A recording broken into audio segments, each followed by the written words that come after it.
Baruch Hashem, you're a bad Jew. Shalom.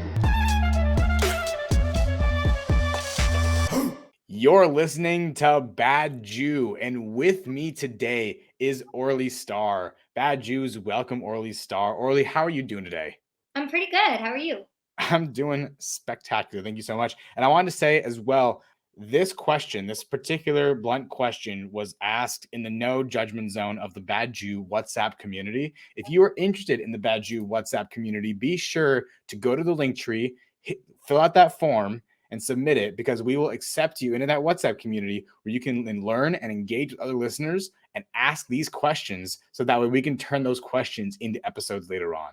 With us today is Orly Star. She is the head of Dance with Orly. What is Dance with Orly, by the way?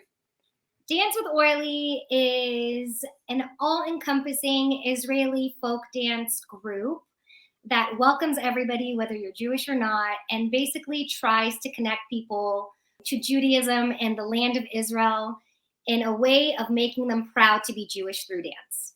I love that. That's actually really cool. I got to tell you as well, the way that I met Orly is I went to one of her events, but I've also been Israeli dancing for some time. Being said, I don't know how widespread Israeli dancing is. Others don't really know how big Israeli dancing actually is either. So that's why people asked, can Jews dance? But before we answer that question, we have to challenge Orly. The right of entry question, the Bad Jew challenge. Tell your life story in 4 minutes. Are you ready? I'm so ready.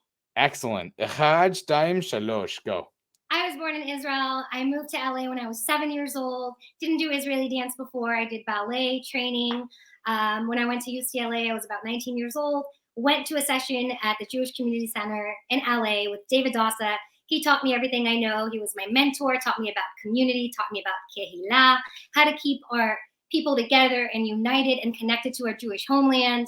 From there, I taught at Camp Alonim. I've taught at many, many Jewish places around the world, especially in LA and the Valley. I've taught at temples, Jewish schools. I'm the director of 4 Jewish elementary schools right now. I inherited David Dassa's dance night, which is the biggest one in the country. It's every Wednesday night at Adot Shalom. My goal is to keep people folk dancing, to not only make it survive, but make it thrive and inject that enthusiasm, especially into the younger generation, to keep it going and have them have a place to come back to that dance floor when they're older, to do something that they did when they were younger, and know that they could do it with their parents and their grandparents and hopefully with their children, and just stay connected to their community and Jews around the world. Wow, you nailed that. I feel like you said before this interview started that you weren't even sure what you were going to say, that you hadn't rehearsed. That felt pretty natural for you. Great job. Off the cuff, but when you're passionate about what you do, you just want to get it out there, and you want people to be just as excited about it as you are. Absolutely. And do you ever miss your ballet days, just out of curiosity? You know what? I stopped doing ballet right before college. I do miss my ballet days. It's so difficult for me to get back to classes because I teach so much. Like I said before, I'm the director of 4 Jewish elementary schools, and I have my dance night, and I help co-direct a dance weekend once a year. And I'm constantly invited to Jewish programs to help spread folk dance and the very essence of really feeling proud to be Jewish through dance. And, I say this all the time. Everybody is an intricate part of completing our circle. Folk dancing has changed throughout time, but the one thing that is the common foundation is our roots, where we come from. We dance in circles. That's how it started. We continue to do that. Now, obviously, we'll get into this a little bit more. There's line dances and there's partner dances. But, it's like the cycle of life, and all of it is embedded in hope, which is the anthem of Israel. It's Hatikva, the hope that we are going to stay united and stay strong and patriotic for as long as we can. I love that. I think it's a really fascinating way to appreciate the amazing tie that Jews have to Israel.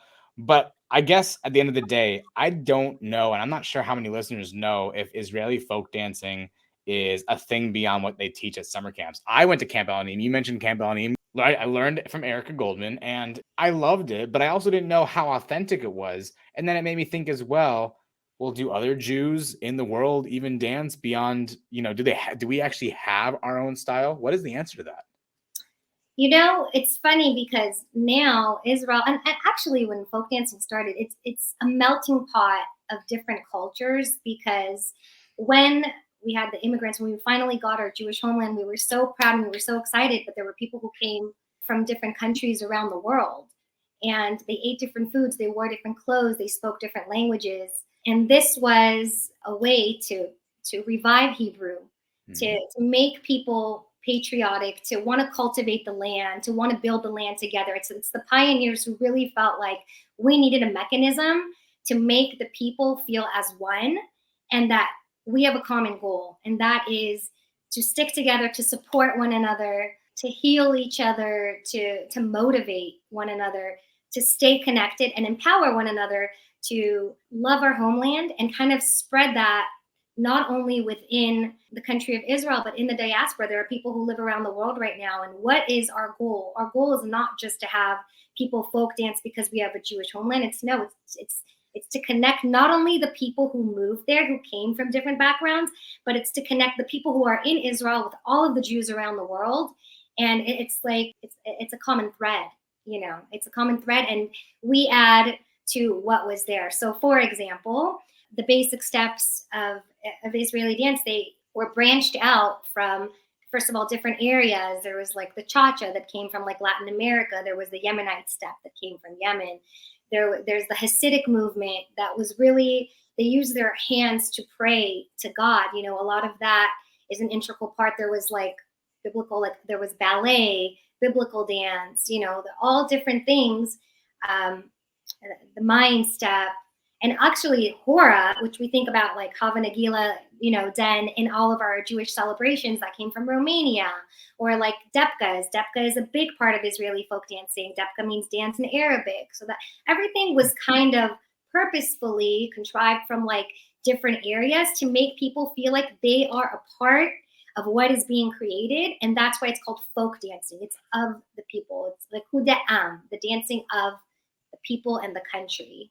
That's fascinating. So you brought up a few things that I have a few questions about. First thing is, and this might just be a very quick answer, I don't know, is biblical dance a thing? Like, is there choreography in the Torah? Is that what biblical dance is? So it's interesting because there are two answers to this question. And the first thing is, like, in the Torah, there are only the time that I really remember dancing as being like part of Jewish history based on like biblical times is like, for example, Passover. We just crossed the sea. The sea split. We passed through. We have our freedom. And what was the first thing that Miriam did? She encouraged the celebration of dance. With her timbrels, and created that movement of celebration through dance. That's something that we recall. Right. But really, it really came from, I think, like in the diaspora, where people, especially the Hassidim, were dancing in circles for self-expression. Is, I think, where it came from. Fascinating. So dancing in a circle is a biblical concept, but it's funny because when you were talking about biblical dance, the first and only time I could ever remember the Torah from the little amounts of study that I've done, admittedly, is that Miriam had encouraged all the other women to dance with her after crossing the Red Sea, right? One other thing I wanted to ask you as well is that you mentioned that the word debka, which is a song in Israeli dancing, is Arabic, right? So does that mean that it's not all in Hebrew that we experience? So that's interesting because, what is Judaism? This is such a profound question, right? And this will lead into dance. I will try to explain this as simply as I can. I'll start with a little story because it is a bit complex. Okay. When I first started folk dancing, for me, I was like, it's really important for all the songs to be in Hebrew because it's through the music, it's through the words that we feel connected to our people and to our country, our Jewish homeland. But there are certain songs that are not, for example, in Hebrew anymore, right? They're in different languages. And for me, I felt kind of pulled in a couple of directions because I'm Israeli, right? I was born in Israel, but my parents are Persian. There's so many like Persian Jews around the world. And in a sense, it's like, well, I heard like a song in like French, or I heard a song in like Arabic. Like, why is there not a Persian song? Now there are a few Persian songs like trickled into folk dancing and like different languages and all this stuff. It's like, what really makes us connect to our community? Is it the steps? Is it the music? You know, is it the choreographer? Like, we don't know. I think everybody connects to Judaism in their own way. And that's kind of like, you know, when you're talking about are you a good Jew? Are you a bad Jew? Like, how do you judge somebody else's connection to Judaism? In a sense, you have to make it accessible to as many people as you can, because then they will feel like they're a part of your community and you're embracing everyone, right? So it's, you know, the mentality has changed a little bit, right? But at the same time, the foundation is still the same. Like, another example is, right now, like, we used to start with only circle dances. And then what happened? It evolved into partner dances and line dances. Like, they didn't have line dances. And, you know, when we started folk dancing, that wasn't the point, right? The point was everybody was holding hands in a circle. Right. And we would celebrate our accomplishments, but also use it as a support system to lift each other up, because that's what our value system is. That's what it tells us to do, right? We are supposed to be there for one another, not only in times of happiness, but in times of sadness. Taking the figurative to the literal. Absolutely. Right. And which, by the way, Dani Dassa used to say, we're praying with our feet. You know, that's our goal. You know, we are grounded and we are delivering a message through our self-expression. And we want everyone to be a part of that. There's so much history here in what you're saying. And I wanted to pull up some of the articles that I have found on these concepts that you were describing. I mean, for starters, you talked about folk dancing, you know, it called folk because it's supposed to be more inclusive here again. And that in this Berkeley article about Israeli folk dancing, it kind of goes into it, describing it as a hothouse culture. I had never heard of a hothouse culture before, but because folks sounded more inclusive and accessible, and they hoped that Israel would appeal to all Jews worldwide. So in a way, the dancing almost was used not even just as a community glue, if you will, but also as a way to market to Jews around the world about how exciting and vibrant Zionism was. And it was saying, calling all Jews, we've been through something really hard. Now let's come here and dance to celebrate that we're alive. You know, and to empower us, right? To empower us, yeah. And there, by the way, you mentioned Debka. The Debka, an energetic dance done in short lines, is originally Arabic. So, although many people think the Hora, think of Jewish Hassidim, a sect of ultra-Orthodox Jews. So, I mean, it's a blend of cultures here. It's a hothouse culture, as you said. It also goes back here. We pulled up an article from the Jewish Women's Archive. I found this part to be fascinating as well, that folk dance in Israel are a staple of a national and cultural consciousness. I wasn't even aware of the third and second Aliyah periods, 1904, 1923, but the Halutzim danced only dances that they had brought with them from the diaspora, the Hora, the polka. Do you know these dances, by the way? Kawiak, is that how you say that? I wasn't quite sure. I don't know what. Oh, Cherkessia. Cherkessia, Rondo, Hora, polka. Yeah. Yeah, they became like the basic folk dance steps that we use basically in every dance. And what's interesting is the fabric of like folk dance. There are about 10 basic steps. Let's just say maybe 15 basic steps. And really, each dance uses these basic steps in different order. The mind challenge is, and it's what connects us to everyone around the world, is that these are pre-choreographed dances, right? They're not like salsa or swing dance where there's like 2 basic steps and you go and you improvise and you basically get your partner, you do whatever you want. People are not exactly doing the same steps at the same time. For folk dancing, that is our mission in a sense, is that because we are dancing the same steps at the same time to the same song around the world, this is what unites us, I guess. Yeah. like the best way to say it. Yeah. Wow, it's never translated like that in my head before when I've done it. And again, it felt like a very American experience. The three times that I've been to Israel in my life, I've never seen a lot of dancing. Maybe in the ultra Orthodox communities when they're doing a giant line dance on the men's side of the Mahitza, right? But I am really enthused to hear that explanation about that relationship. So one thing I do want to ask, right? There's a message of unity here that you're describing. But when it comes, maybe this is a more personal question than it is about a general concept. But when it comes to the religious community, right? We're talking about the uh, those who would identify as traditional or ultra orthodox. There are real lifestyle practices behind each and every one of those labels. So, being said, I wanted to ask you, how do they accept Israeli folk dancing? You know what? It's interesting because the more religious sects like the Orthodox, they folk dance, but they do it with their own sex. So the men dance separately together and the women dance separately together. I was invited by a Chabad several times to Hmm. come do like a women's only folk dance session. Wow. What do you think of that? I thought it was awesome. Like at the end of the day, I love obviously like I'm more reformed, so I do love the interaction, between the different people. But if this is what connects you to our community and this makes you happy and you have your own limitations, as long as you're dancing, I don't care. Do you know what I'm saying? Like Yeah.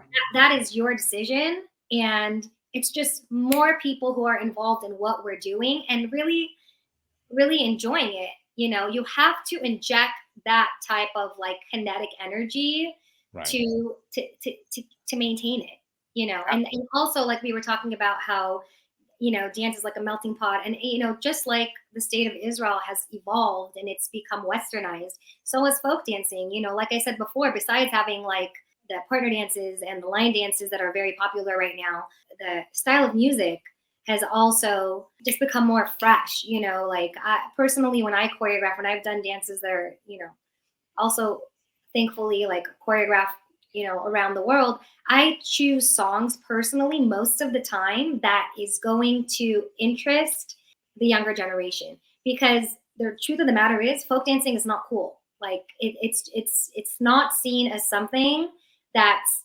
immediately like captivating for the younger generation. They're going to want to do hip hop. They're going to want to do salsa. That's the first thing that they want to do.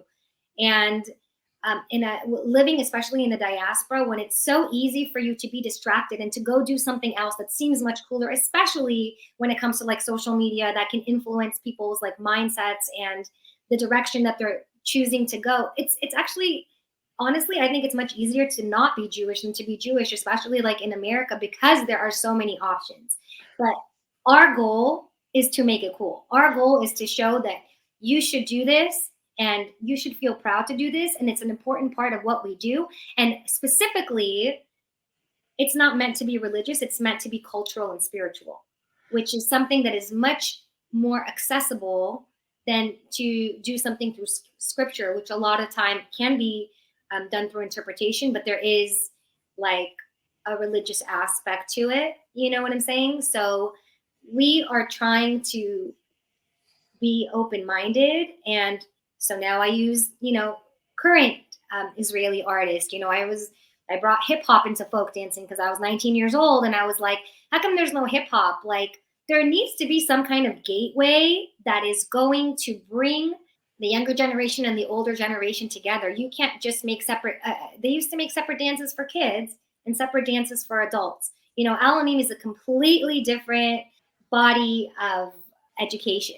It's on a pedestal in a sense, and so is Hess Kramer and Hilltop, because there is no place like in the country that has that many teens folk dancing at the level that they do. And that's all thanks to the Dassas, honestly, because Dani Dassa, started the dance program. David Dassa continued the dance program. And like I said before, it wasn't just dance. It was community-based. Right. And it still is. And that was, continued through Erica and continued through me. And, but like I said, those kids, as you can see, even yourself, like they don't really folk dance after camp, right? They see it as a summer activity that's exciting for them. But Right. my goal is to make them miss it in a sense, love it so much that they want to come back. And honestly, like, they go to college, they move away. They're not here all of the time, but even once or twice a year when they do come back, like, it's worth it because that they're yeah. so connected. Yeah, absolutely. And speaking in that connectivity, I think that's really the central theme of this episode. I went to Camp Alonim from the ripe year of being a Sophim, which Sophim I think is second grade, if I remember.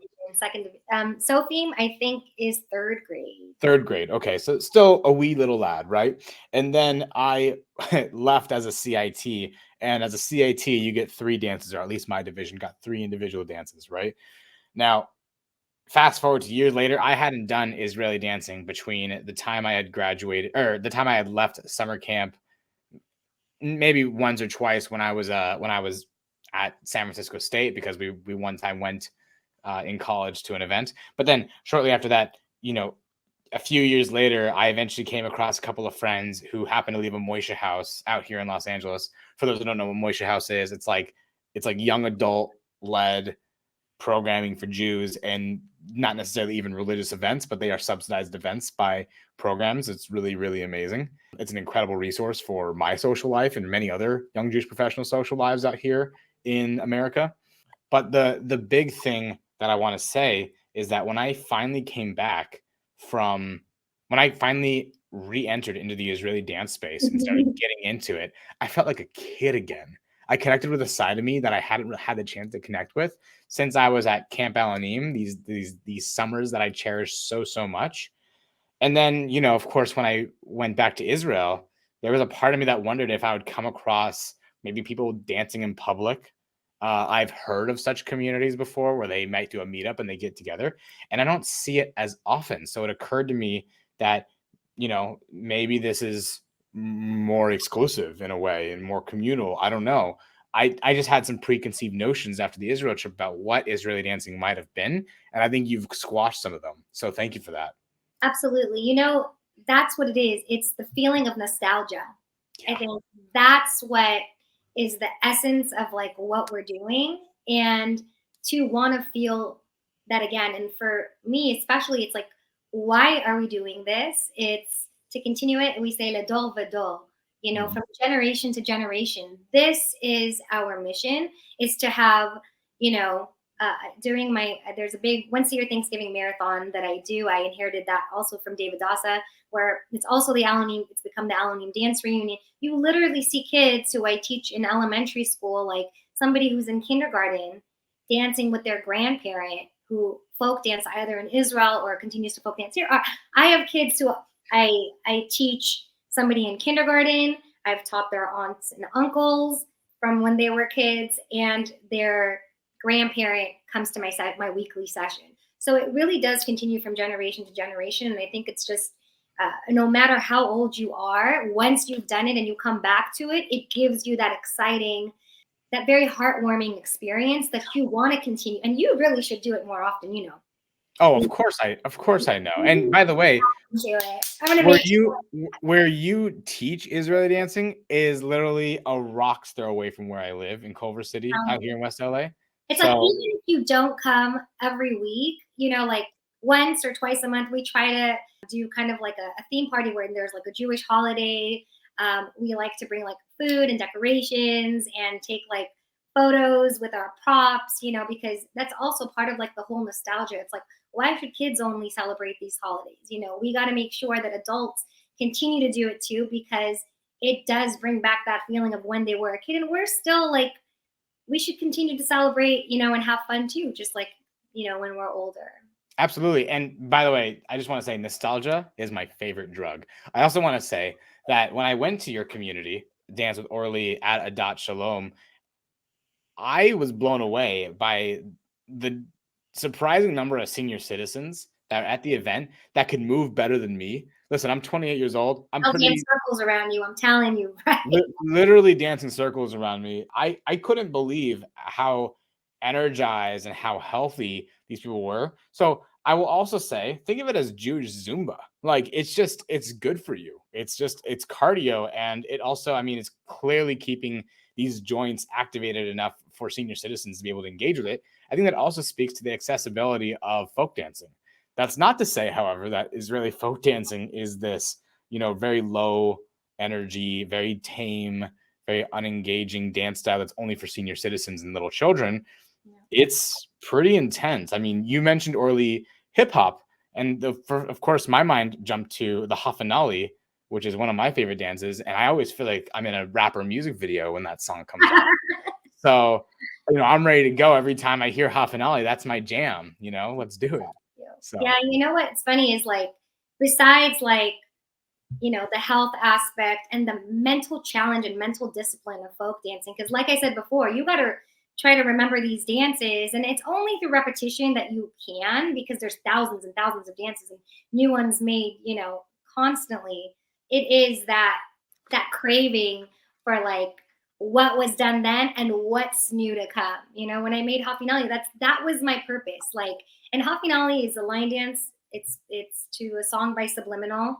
I made that line dance when I was like 20 years old, because literally when I started folk dancing, I was like, there needs to be something that's going to like excel the motivation of the younger generation into wanting to folk dance, wanting to be a part of the community. And it's worked, Wait, sorry. You just said something that you made Hafanali?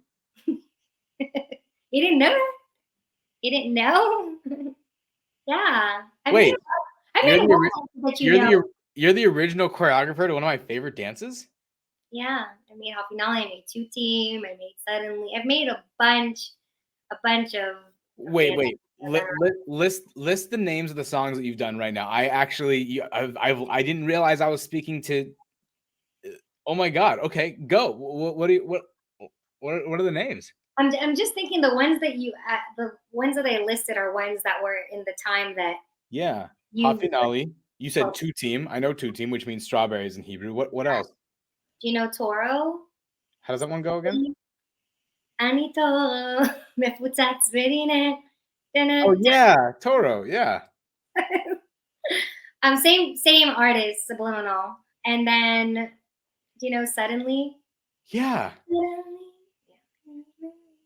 Anyways, so I started out with line dances because I felt like, I don't know, like I said, you need to infuse a fresh vibe into something that's traditional and kind of blend it together to create that type of community that you want, that consists of all ages, all social groups. And that's pretty cool. Like, I love that. I love that you recognize it and that these dances. Honestly, Hafinali, if you want to get kids to folk dance, Hafinali is the #1 dance around the world. I can say that with complete true confidence. It's true.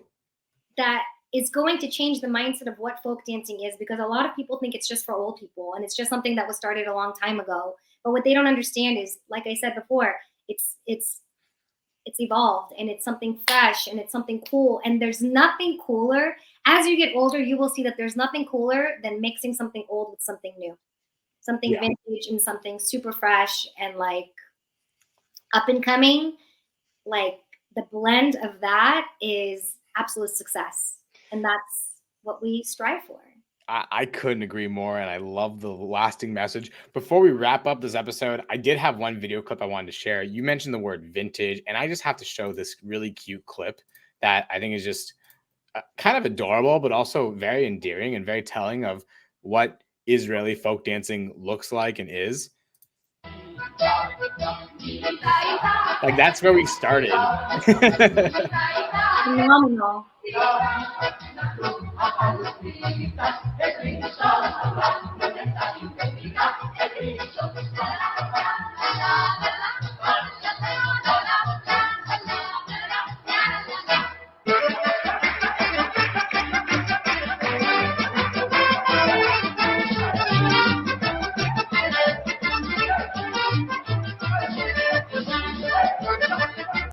So you can see them really just getting into it. It's so enriching. It's so sweet to watch, I want to say something about that, actually. Yeah, I think it's yeah. important to mention that, although there was dancing in the diaspora, Rivka Sturman, who is one of the first choreographers of the folk dances, although the first folk dance was Baruch Agadadi, he created Hora Agadadi, and that was before actually 1948. But Rivka Sturman, she was really like a pioneer of folk dance, and she felt like in the schools they were learning, German influenced dances, et cetera, and she wanted to bring in Israeli folk dancing. So she was an important pioneer. And then came Gurit Kadman, and what you saw there, that's probably from one of the festivals. It was, she created the dance festivals. Festival Dahlia was the first one. And that's how people would learn these dances. Now it's different. You go to dance camps. They still have festivals in Israel. But besides having dance camps that people fly to around the world, learn these dances, you have social media now. So literally you go to YouTube, you can learn a dance. You can learn many dances. You can learn a dance before you even go to the session. Or if you go to a session and you're like, oh, I love this dance, I wish I would have known the steps, you can ask the name and you can go on YouTube and learn that dance and know it for next time. It's just so crazy how things have evolved but still remain the same. Well, I couldn't agree more, and I think it really is amazing to see the evolution of Israeli dancing. I actually had no idea I was speaking to such a contributor to Israeli folk dancing. That was not connected for me, but really, it's been a privilege and an honor to have you here on the podcast. Someone who had such an integral part of my childhood without me even knowing it. So, Orly, thank you so much for being on the show. Say that I was someone who just got really inspired to start moving and dancing. What's the best way to connect with you? So you can connect with me either on Instagram under Orly Star or Dance with Orly, or Facebook, also Orly Star Setareh, which is my full name. I have a Dance with Orly page on Facebook where I post lots of fun videos, collaboration, stuff like that. I have dancewithorly.com. I mean, there's so many ways to reach me. And you could also look up folk dancing on Google. And I believe my session comes up because a lot of people have come. And I said, how'd you find me? They said, I Googled it. So yeah, we're every Wednesday night. We're at Adot Shalom. Beginners start at 7:30. And then we teach an intermediate advanced class until 9 o'clock. 9 o'clock till 11:30. We just dance all night, and we hope that you guys can join us. And I want to personally thank you for inviting me. First of all, for coming to the session. Thank you to Moshe House. Shout out to Noya and Zohar. They're doing a great job continuing folk dancing. By the way, in regards to Moshe House, what do you think is the age range of the people who go to the programs? Yeah, Moshe House generally is ages 21 to, I want to say 34, 35, around there. That's what I would imagine. Yeah. I think it's awesome that new people are coming. We encourage you to come. Bring your friends. You don't have to know how to dance. Erica Goldman, shout out to her. You don't have to know a dance to do a dance, which is absolutely true. We will help you. We just want to spend time with you and, express our love for Israel and our Jewish people. But you actually making a podcast about this shows that, it's made a positive impact on you. And we hope that it can make a positive impact on countless people around the world. We appreciate you for bringing this to the forefront and for having me be a part of it. You're incredible. By the way, your energy is amazing. Like I said, I'm going to be waiting for you to dance with us more often. I'll be back. I promise you that. Oh, by the way, I just want to say, I'm not sure if this is going to be out there before this date or not, but at the end of the month is Yom HaAtzmaut. We have to mention that Israel is going to be 75 years old. Huge celebration for us as, Jewish people, whether we're living in Israel or not. I am having a big Yom HaAtzmaut Israeli dance party. I would love for people to come out. It's one of our biggest dance nights of the year. And it's April 26th, Wednesday night. You don't want to miss it. We're also having a special dance group from Israel come and perform. So some of the dances that you see in festivals, you will see a dance company from Israel come up and show you a little bit of what we do. Amazing. Orly, that's just incredible. And thank you again for being on the show. And be sure to attend Yom HaAtzmaut. You said April 26th, if I remember correctly? Wednesday, April 26th. Wednesday, April 26th to attend Dance with Orly, celebrate Israel's birthday. Thank you again so much for being on this podcast, and we'll see you next time. Shalom.